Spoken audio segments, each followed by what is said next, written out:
शासन ही टोटाली नहीं ओडिशा रे।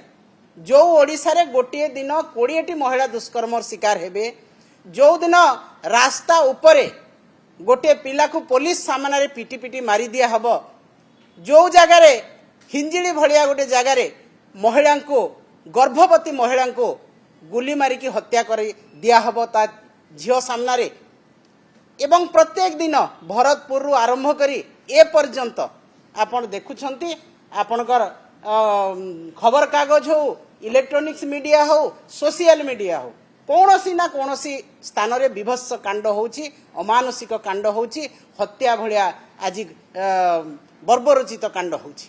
किंतु पुलिस प्रशासन चुप, मुख्यमंत्री चुप, किंतु अपराधी को किपरि भाबरे घंट घोड़ाइबे, अपराधी किपरि आईन हाथरू खसिकी पळेइबो, एइटा होउची वर्तमान गृह विभाग रो काम।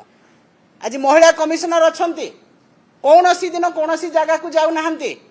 हिंजिड़ी रे एते बड़ कांड हैला, महिला कमिशनर गले नाही, किंतु आज जाइछंती बालिअंता। कोन पई जाइछंती?